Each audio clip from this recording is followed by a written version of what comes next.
अस्सलाम वालेकुम वरहमतुल्लाहि वबरकातुहू। आज फिर तारीख़ी सेगमेंट के एक सिलसिले के साथ मैं हाज़िर हुआ हूँ। आज से हम इंशाअल्लाह एक और सिलसिला शुरू कर रहे हैं जिसमें तरतीब के साथ मैं सल्तनत उस्मानिया यानी कि खिलाफत उस्मानिया का तज़किरा करूँगा। इसमें हम तरतीब के साथ देखेंगे कि हम खिलाफत उस्मानिया की इब्तिदा कैसे हुई, कौन कौन से सुल्तान गुज़रे और फिर उसका अरूज, ज़वाल, फिर अरूज और फिर ज़वाल कैसे हुआ। ये तमाम बातें हम इस वक्तन फ़वक्तन मुख्तसर तौर पर सिलसिलावार आपके सब लोगों के गोशे गुजार करूँगा। इसमें हम देखेंगे कि इस सल्तनत की वजह से कौन कौन से कारनामे हुए, इस्लाम को क्या फ़ायदा हुआ, रिफाई काम क्या हुए और इसके ज़वाल की क्या वजूहात हैं, वो तमाम बातें हम इंशाअल्लाह इस सिलसिले में डिस्कस करेंगे। अगर ये सिलसिला आप लोग सुनना चाह रहे हो और आपको अच्छा लगे तो चैनल को सब्सक्राइब करके बेल आइकन लाजमी प्रेस कर दीजिएगा ताकि वक्तन फ़वक्तन आपको जैसी वीडियोस मिलती रहें। आज हमारी चौंका इस सिलसिले की पहली वीडियो है, तो आज मैं आपको थोड़े से हालात बताऊंगा तुर्क कौम के बारे में, उनकी हिस्ट्री और खिलाफत उस्मानिया से पहले उनके थोड़े बहुते मैं आपको हालात आपके साथ डिस्कस करूँगा। अब इब्न खल्दून के मुताबिक जो तुर्क हैं, बेसिकली ये तुर्क हैं, ये हज़रत नूह अलैहिस्सलाम के बेटे याफ्स की नस्ल से हैं। और इसका हसब नसब इनका ऐसे बताया जाता है कि तुर्क बेटा था कोमर का और कोमर बेटा था याफ्स का, और वहीं तुर्क से ही तमाम तुर्क कबाइल बने आगे। अब तुर्कों का मस्कन जो बताया जाता है तारीख में वो वस्त एशिया का इलाका है। अब वस्त एशिया का इलाका कौन सा भला, ऐसे उसको जोग्राफिया बताएंगे कि जिसके मशरिक में अगर देखा जाए उसके मशरिक में मंगोलिया और शुमाली चीन के पहाड़, मगरब में बहरे कज़वीन जिसे कैप्सियन सी भी कहते हैं वो, शुमाल में सबेरिया के मैदानी इलाका और जनूब में बरसगीर और फ़ारस का इलाका शामिल है। यानी कि ये वस्त एशिया का वो इलाका बनता है जिसे हम मावरा उल नहर कहते हैं।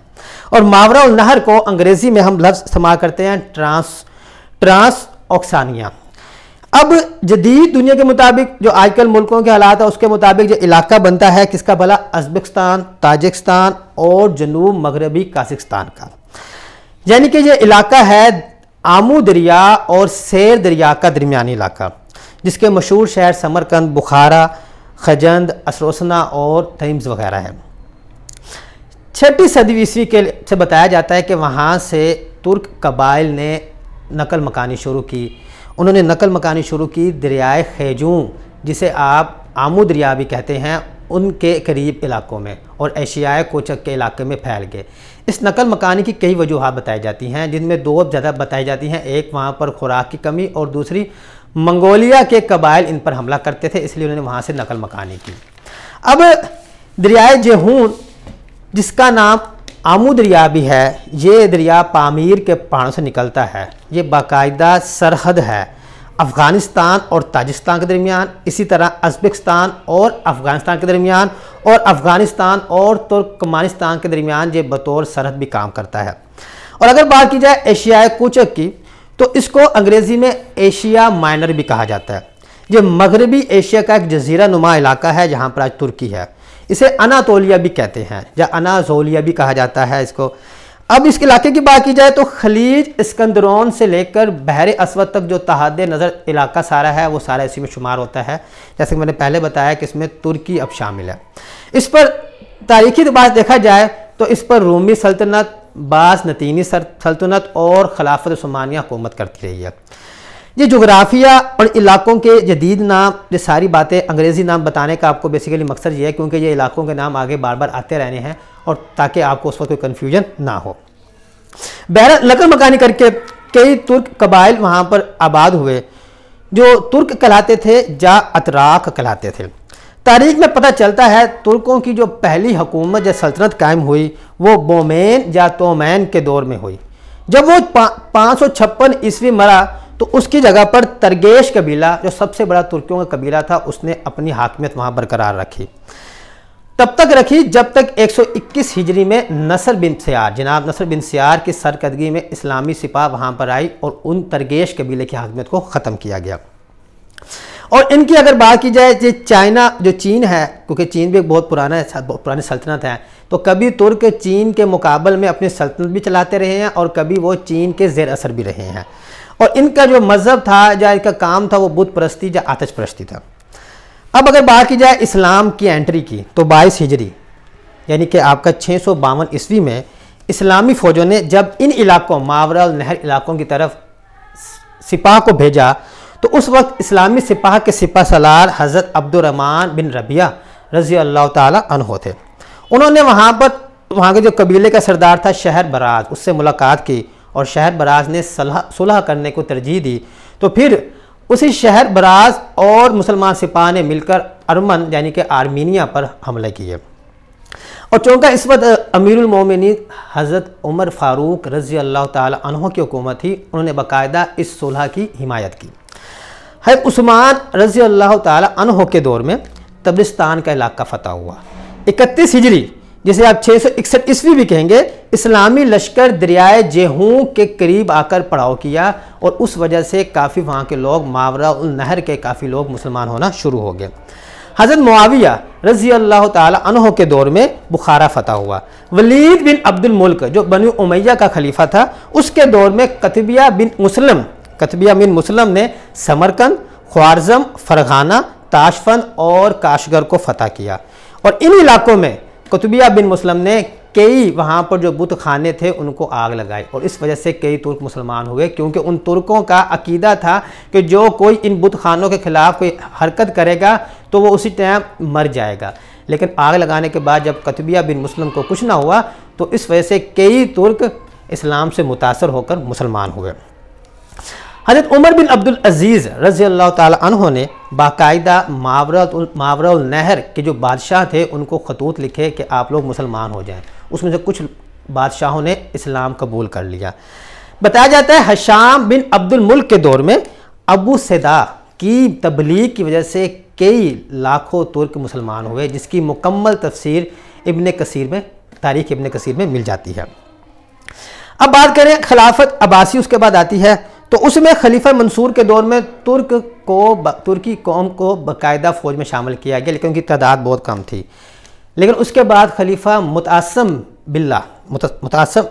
बिल्ला ने बाकायदा अरबी और खरासानी फ़ौज के मुकाबले में तुर्की फ़ौज बनाई, तुर्क कौम की फ़ौज बनाई, जिसको उसने बजाय अरबी और खरासानी से ज़्यादा इख्तियारात और अहमियत दी और बाकायदा एक शहर बगदाद से 150 किलोमीटर दूर शहर सामरा आबाद किया और वहाँ पर उसी तुर्की फ़ौज के साथ खुद रिहाइश पजीर हुआ, यानी कि दारुल खलीफा बनाया उसको। फिर इस तरह तुर्क कौम की मुसलमानों की हुकूमत में कई ज़्यादा असर रसूख बढ़ गया, जो अरूज भी आता रहा और कभी जवाल भी आता रहा। 5 हिजरी यानी कि आप 11 ईस्वी में खलीफा बामरुल्लाह के अहद में तुगरल बेग ने सल्जूकी सल्तनत की बुनियाद रखी। सल्जूकी सल्तनत की बुनियाद बोविया सल्तनत के ख़ात्मे पर हुई। बोविया सल्तनत को बोहीमी सल्तनत भी कहते हैं। उनके ख़ात्मे पर सल्जूकी सल्तनत की बुनियाद रखी गई। यह सल्तनत खरासान, मावरा उल नहर, ईरान, इराक, बलाद शाम और एशियाई कोचक के इलाकों पर मुश्तमिल थी और इनका जो मरकज़ पहले ईरान का शहर रे था और फिर उसके बाद मरकज़ बगदाद को बनाया गया। इस दौरान इन्हीं इलाकों में कुछ छोटी छोटी रियासतें भी बन गई थीं, लेकिन वो तमाम रियासतें ताबे थी सल्जूकी सुल्तान के। तुगरल बेग की वफ़ात के बाद सल्जूकी सल्तनत को सुल्तान मोहम्मद अरब अरसलान रहमतुल्लाह अलैहि ने संभाला। वो एक मुखलस मुजाहिद थे। उन्होंने कई रोमन इलाकों पर इस्लाम का परचम लहराया और इसके बाद उनकी वफ़ात के बाद मलक शाह ने सल्जूकी सल्तनत को संभालने की कोशिश की, लेकिन ख़ानदानी चुटकुलश की वजह से संभाल नहीं पाया, बल्कि सल्जूकी सल्तनत क्या होगी, जवाल का शिकार होगी। इसी तरह यानी कि 447 हिजरी से जो सल्जूकी सल्तनत शुरू हुई थी, 522 हिजरी में वो सल्जूकी सल्तनत बिल्कुल ख़त्म हो गई, यानी कि 428 ईस्वी में। और जो उनका आखिरी सुल्तान था उसका नाम था ग़ियासुद्दीन अबू शुजा मोहम्मद। यानी कि सल्जूकी सल्तनत जो अरूज पे रही, फिर जवाल पजीर होती हुई बिल्कुल जवाल हो गई। अब उन इलाकों में जहाँ पहले सल्जूकी सल्तनत थी, ज़्यादातर पे जगह ली ख्वारज़मी सल्तनत ने। इंशाल्लाह बहुत जल्द इन तमाम सल्तनतों के हालात ऐसे ही सीरीज़ वार आपको बताता रहूँगा, तो ताकि हमें पता लगे कैसे अरूज के बाद जवाल आता है, उसकी वजह क्या होती है। बहरहाल सल्जूकी सल्तनत के ख़ात्मे के बाद कई छोटे छोटी रियासतों पर सल्जूक हाकिम रहे और कई ख़ानदान वहाँ से हिजरत कर गए। उन्हीं ख़ानदान जो हिजरत कर गए थे, उन्हीं में से एक ख़ानदान बानी था खिलाफत उस्मानिया का। उसके बारे में इंशाल्लाह हम आगे डिस्कस करेंगे, वो कौन सा ख़ानदान था और उसकी कैसे उन्होंने हिजरत से वापस आए और कैसे उन्होंने जद्दोजहद करके खिलाफत उस्मानिया की बात बुनियाद रखी।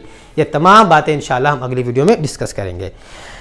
अल्लाह तबारक ताला हमें हिदायत दे और तारीख़ के समक अमोज़ बातों से सीख कर अपनी ज़िंदगी में हमें आगे कुछ बेहतर करने की तौफ़ीक़ अता फ़रमाए। आमीन। इंशाअल्लाह अगली वीडियो में मिलते हैं, तब तक के लिए अल्लाह हाफ़िज़।